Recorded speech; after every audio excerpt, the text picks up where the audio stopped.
The countdown is on. In just 100 days, Beijing opens the 2022 Winter Olympics.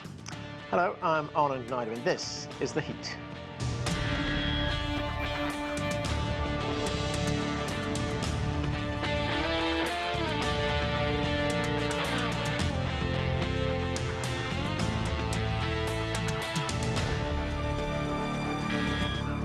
This February, Beijing will host international athletes for the 2022 Winter Olympics and become the first city to host both a winter and summer games. In a sign that China's capital city is ready for the games, the Beijing Organizing Committee released the designs Tuesday of the 2022 medals. Named Tongxin, meaning together as one, the medals are a blend of traditional Chinese culture and the Olympic spirit. This week, organizers are also testing out venues for the 15 sporting events to make sure everything is ready to go. COVID-19 safety measures will also take priority, as CGTN's Hui'ao explains in this report from Beijing. This is the Capital Indoor Stadium, and this week a test event is being held here with skaters from around the world battling it out for Olympic places. But with the pandemic still raging globally, how do organizers ensure that those who are competing and helping to run the games remain safe and well? Through what is called a closed-loop management system, essentially athletes are insulated from spectators in the outside world for the entire competition. Once inside the stadium, they can move between rest areas and the competition venue. For volunteers, only those in a closed loop can approach athletes, handing them masks and the other medical gear they need. What about reporters? Well, to come here, I have to prove I tested negative in the previous 24 hours. I also have to wear an N95 mask, which is a higher spec alternative to surgical masks, and I can only interview athletes via video. There are other strict rules for the test event. For instance, everyone in the closed loop has to take a virus test every day.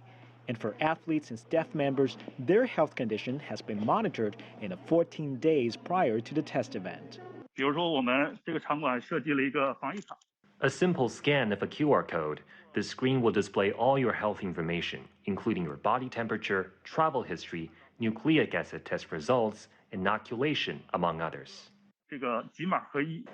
With all that info, the system can be used to track people, which is important if someone catches the virus. And it's not all done. Everyday tests will be run in 10 locations of the venue on aerosol concentration. The test event offers organizers a chance to fine-tune preparations for the real thing, Beijing 2022, which starts in early February.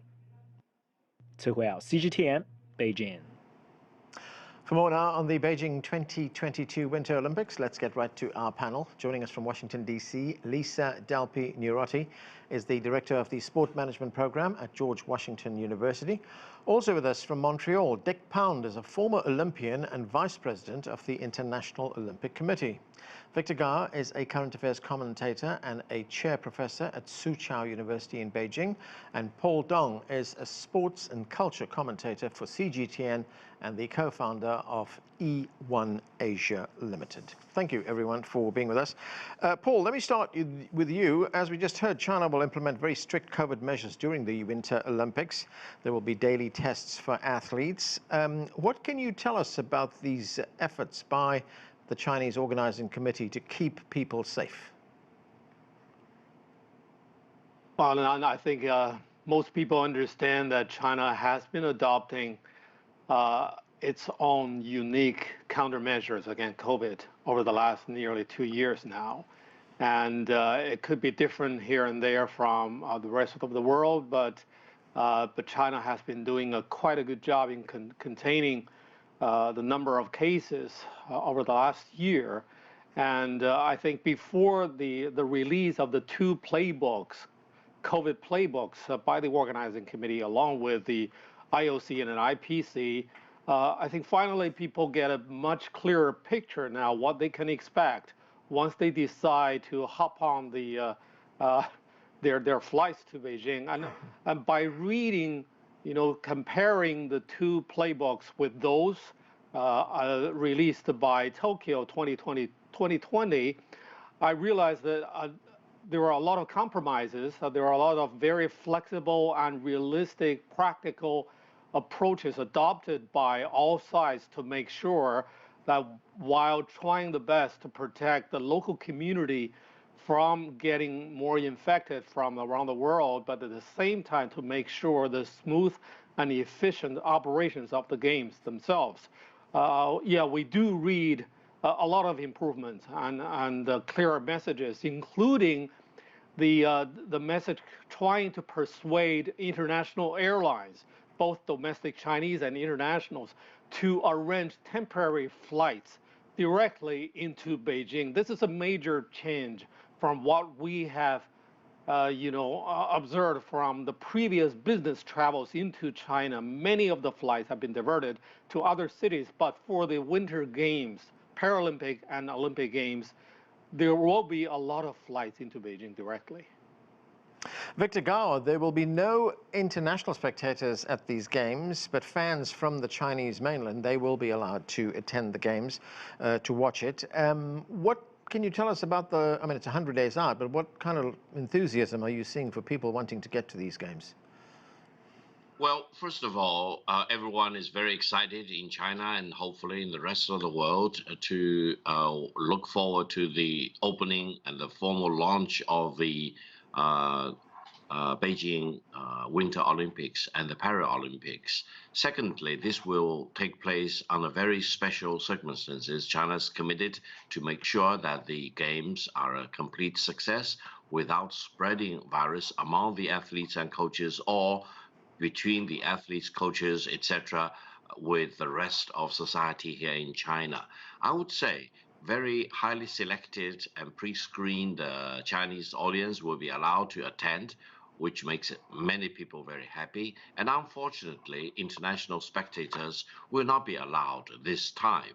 But I hope broadcasting will be very seamless and people throughout the world will really have the highest quality real-time broadcasting of these games, which will make it up for the unfortunate circumstance that most of the international spectators will not be able to travel to China. This is not the best circumstance, but I hope under all these unfortunate situations involving the pandemic, we are doing the best for the whole world. And Victor, as we heard, the visitors to the games will be completely isolated from the athletes themselves. This has not dampened enthusiasm in any way, has it?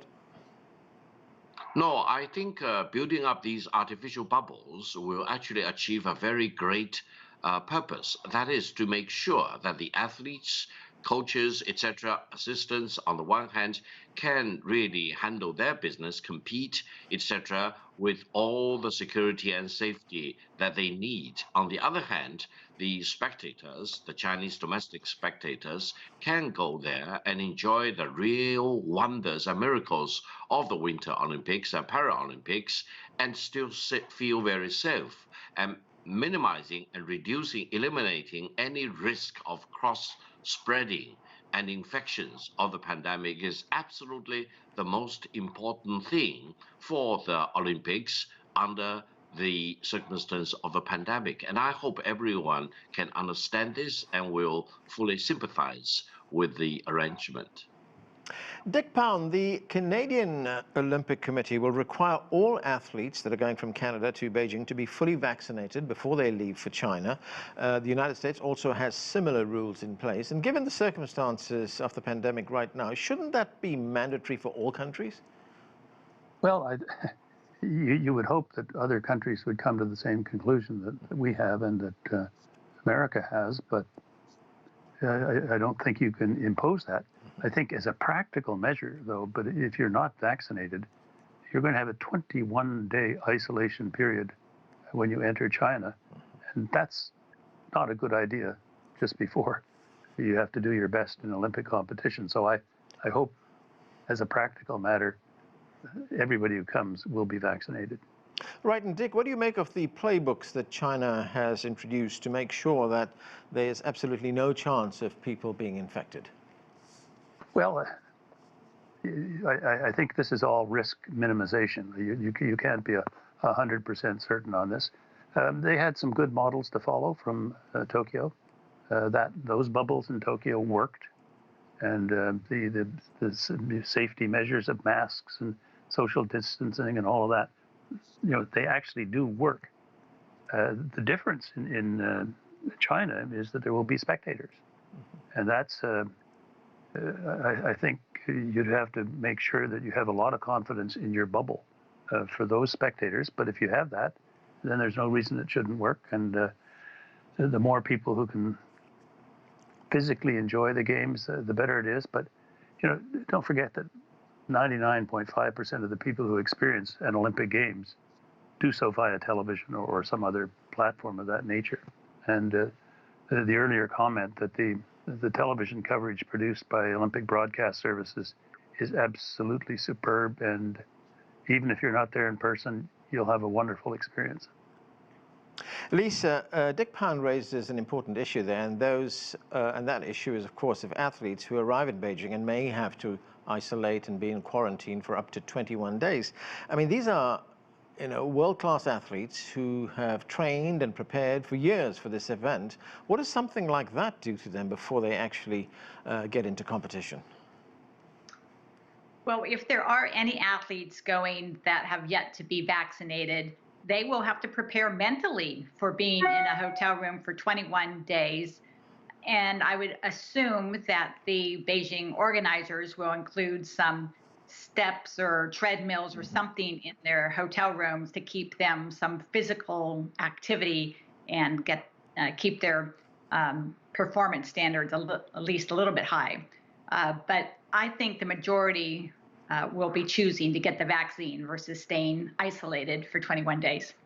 Right. One other point, Lisa, and that is we got something like 2,900 athletes from 85 countries who will be in China for the Games. And we know that at this level, it's as much a mental competition as it is a physical one. And I'm wondering, will the athletes be affected in any way by the fact that they won't have friends and family members there? Of course, we saw that in Tokyo, and it's not just the friends and family members, but many of them have mental coaches who have traveled with them to competitions in the past. And so now they're having to adapt to making sure they meet with those those coaches via Zoom versus physically. And that's, different for each athlete. Some actually perform better because they had no distractions of family and friends, but others rely more heavily on that close friendship and support of their family and friends. Paul, how big an advantage will Chinese athletes have? Because this is home turf for them. This is home ground. Right. I think both domestic Chinese fans, as the athletes themselves, as well as the international, Olympic Committee and Paralympic Committee, are hoping the home athletes can perform well.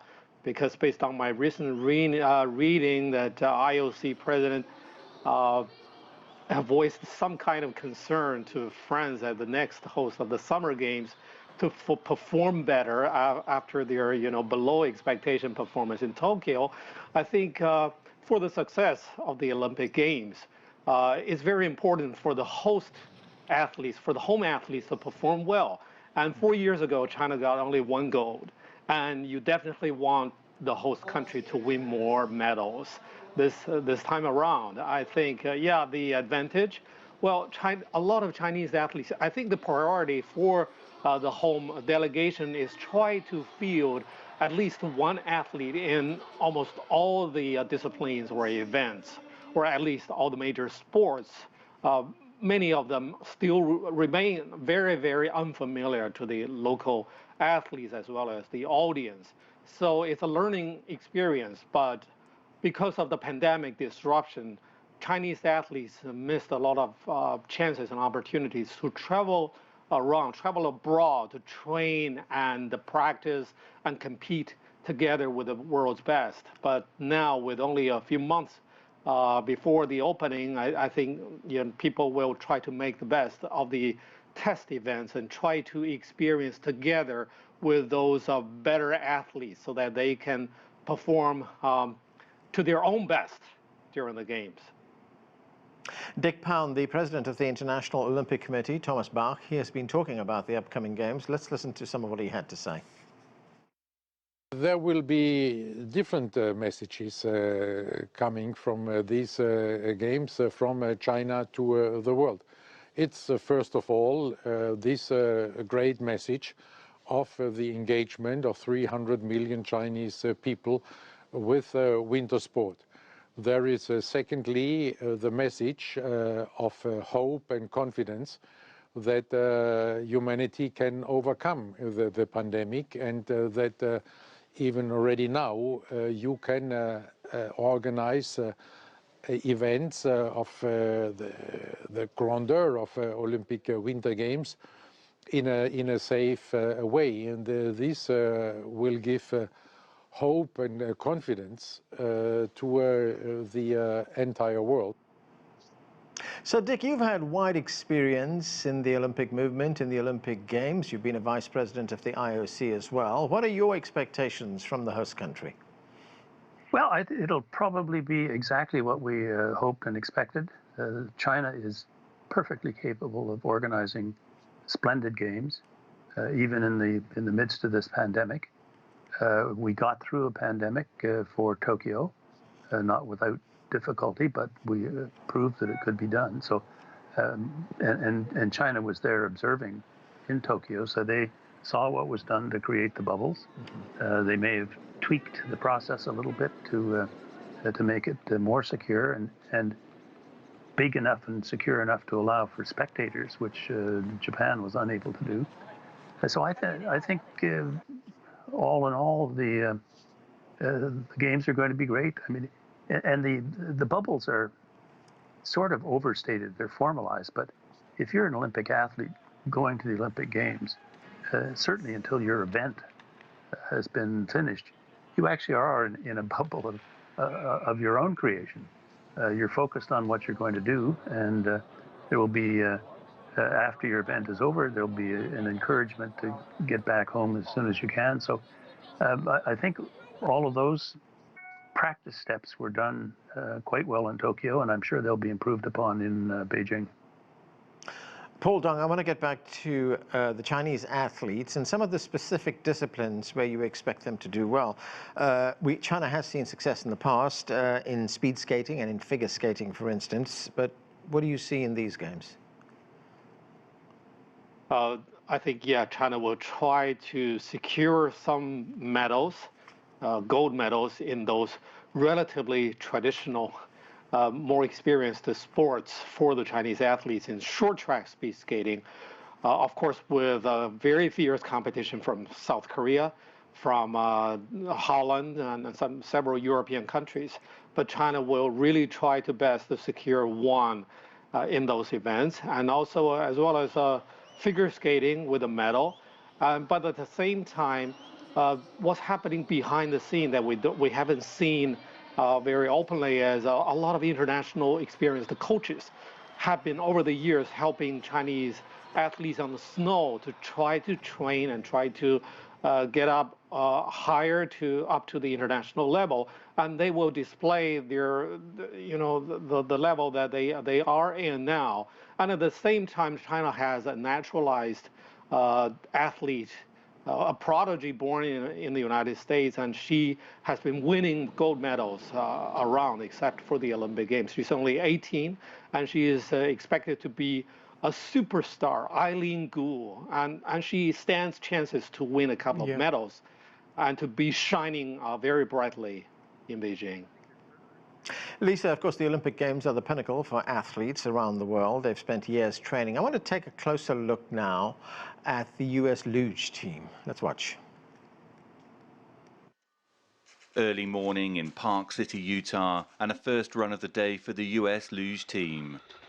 Luge is known as the fastest sport on ice, with athletes hitting speeds of 140 kilometers an hour. Hurtling down the track feet first, every millisecond is vital. For the Beijing Winter Olympics, JAYSON TERDIMAN hopes to team up with Chris Madster, who won a silver medal at the 2018 Games. Based off of what we already know about Beijing, it's supposed to be our style of track. It's going to be a longer track, a high-speed track. and an aerodynamic base track. And we tend to gain time at the bottom of every track in the world. So I do expect us to be competing, for that top spot. We do expect ourselves to be in the mix. Always having fun, Rob. Emily Sweeney's last Olympic experience didn't quite go according to plan. She suffered a horrific crash in Pyeongchang, fracturing her back and neck. It was hard to find any comfort for a while. It was hard to then find motivation. It was hard. I don't like to use the word hard because that means kind of negative things. Like I try to replace it with challenging, but there's nothing, that was beyond challenging.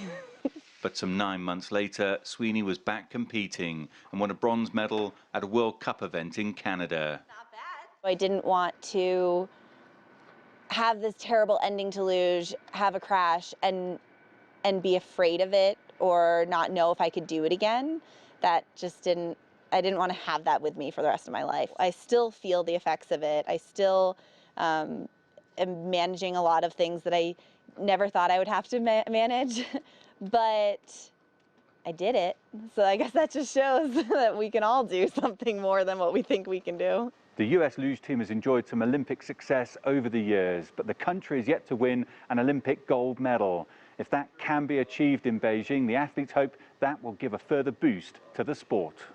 To grow the sport, a gold medal would certainly help. The USA is very results-oriented. The headline is always the person that has the gold medal. So I think us getting a gold medal would certainly help with exposure to the sport. Although there are still many challenges ahead, this small group of athletes are focused on creating a little bit of US Olympic history in Beijing. Dan Williams, CGTN, Park City, Utah. So Lisa, listening to Emily Sweeney's story there, I mean, she overcame very tough odds after that horrific accident. The Olympics are always full of stories like this. What can we expect this year? What will you be looking out for? These feel-good stories that always come out of the Olympics. There are just so many of these stories that, the challenges and effort that the athletes have had to put in for years, not just, for the last 4 years, but their entire life. And it all comes down to this one moment. And so, you have people who have overcome injuries, people who have overcome, even issues from COVID or, the isolation factors. So, but they all come together. And I think you saw that in Japan where the athletes were very close because they knew this was something special. They've all managed to make it to the Olympic Games after overcoming so much through COVID. So I think this will be the same thing in Beijing. Victor Gao, of course, we live in very unique times right now. We just heard earlier on about the measures that China will be taking to counter the pandemic, to prevent the spread of the virus. Of course, the other big challenge that we face right now around the globe is the battle against climate change. And these Olympics will be the first time in history where all venues will be powered by clean energy from renewable sources. Beijing is also reusing 5 of the venues that were initially built for the 2008 Games. How significant is all of this for the country? Well, indeed, I think mankind need to really live up to the expectation that we do all the right thing, do all the right jobs in terms of combating the consequence of the climate change. We are living in a very dangerous period of time now.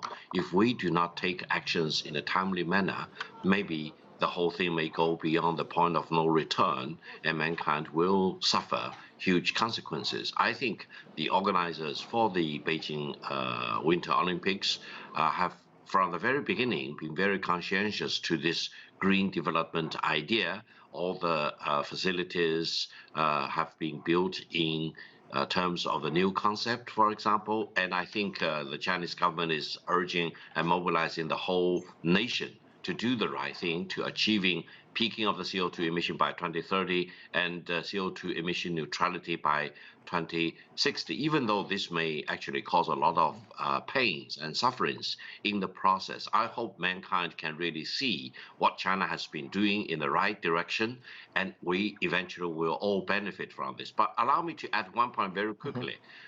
China is really looking forward to do very well in the Winter Olympics, but honestly speaking, Winter Olympic Games is a new phenomenon in China. There are many other countries which have been doing very well historically. Countries like Norway, like the United States, like Canada, like Russia, like quite a few European countries. So I hope all these strong nations in terms of the Winter Olympic Games and their athletes can really do well and win medals of all kinds together with the Chinese. And the Chinese athletes are really looking for this Olympics to try to experiment. But the great benefit will be for the Chinese nation because the 1.4 billion of us will have a chance to see the Winter Olympics with our own eyes and see how these athletes will excel and be heroes for the whole world. And I hope people in other countries will have as much fun as we will have from this Winter Olympics. Dick Pound, China is the second country to host an Olympic Games in the COVID pandemic era. Japan, of course, hosted the Summer Games. You were telling us earlier on about some of the COVID lessons that China has taken away from the Japanese. What are some of the other things that not just China, but the IOC as well has learned from the Tokyo Games? Well, I think the one thing we did learn was that if you follow the sensible rules, you can, in fact, stop the spread of even a very contagious disease, and that's reassuring. I think the other thing we've learned is that as we go into our new host city selection process, we will be pushing very hard on that button to make sure that there are, early warning systems the next time. There should have been more than there were on this occasion, and we paid a price in terms of illness and death for that. So I think, pandemics are likely the new wars, the only thing that can stop something like the Olympic Games. Paul Dong, the 2008 Games in China, they were very significant for China. The historian Zheng Wang, he said in 2008 that hosting the Summer Games was a symbol of China's rejuvenation.